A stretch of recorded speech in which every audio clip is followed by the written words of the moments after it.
ଯେତେବେଳେ ଜୀବନରେ ହାରି ଯାଉଛ ତେବେ ଏହି ସବୁ କଥାକୁ ଧ୍ୟାନ ଦେଇ ଶୁଣନ୍ତୁ।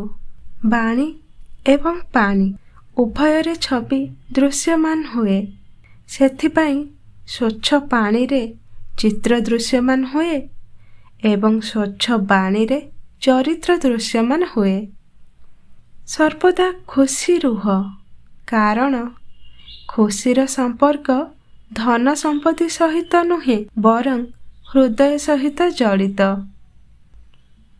ଜୀବନର ମାନ ସମ୍ମାନ ଲଢ଼େଇରେ ଯଦି ଏକୁଟିଆ ରହିବାକୁ ପଡ଼େ ତ ରହିଯାଅ, କିନ୍ତୁ ନିଜକୁ କାହା ସାମ୍ନାରେ ନଇଁବାକୁ ବା ଭାଙ୍ଗିବାକୁ ଦିଅ ନାହିଁ।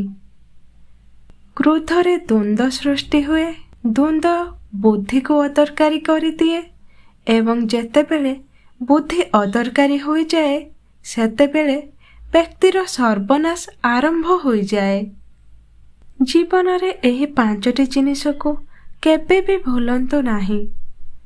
ବିଶ୍ୱାସ, ପ୍ରତିଜ୍ଞା, ସମ୍ପର୍କ, ଭରସା ଏବଂ ବନ୍ଧୁତାକୁ କେବେ ବି ଛାଡ଼ନ୍ତୁ ନାହିଁ, କାରଣ ଯେତେବେଳେ ଏଗୁଡ଼ିକ ଭାଙ୍ଗନ୍ତି କୌଣସି ଶବ୍ଦ ହୋଇନଥାଏ, କିନ୍ତୁ ଯନ୍ତ୍ରଣା ବହୁତ ଅଧିକ ହୁଏ।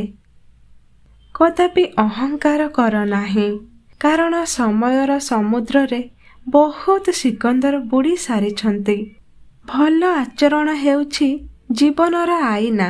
ଏହାକୁ ତୁମେ ଯେତେ ଅଧିକ ବ୍ୟବହାର କରିବ, ତୁମର ସେତେ ଅଧିକ ଉଜ୍ଜ୍ୱଳ ବଢ଼ିବ। ସୂର୍ଯ୍ୟ କିରଣ ହେଉ କିମ୍ବା ଜୀବନର ଆଶାର କିରଣ, ଧୈର୍ଯ୍ୟ ରଖିଲେ ଜୀବନର ସମସ୍ତ ଅନ୍ଧକାର ଦୂର କରିଦିଏ। ଯଦି ଉଦ୍ଦେଶ୍ୟ ସ୍ପଷ୍ଟ ଏବଂ ସଠିକ୍, ତେବେ ନିଶ୍ଚିତ ଭାବରେ ଭଗବାନ ତୁମକୁ କୌଣସି ପ୍ରକାରରେ ସାହାଯ୍ୟ କରିଥାନ୍ତି।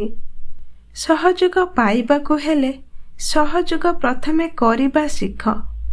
କେବଳ ସେତେବେଳେ ଆମେ ସହଯୋଗ ପାଇଥାଉ ଯଦି ଆମେ କାହାକୁ ସହଯୋଗ କରିଥାନ୍ତି।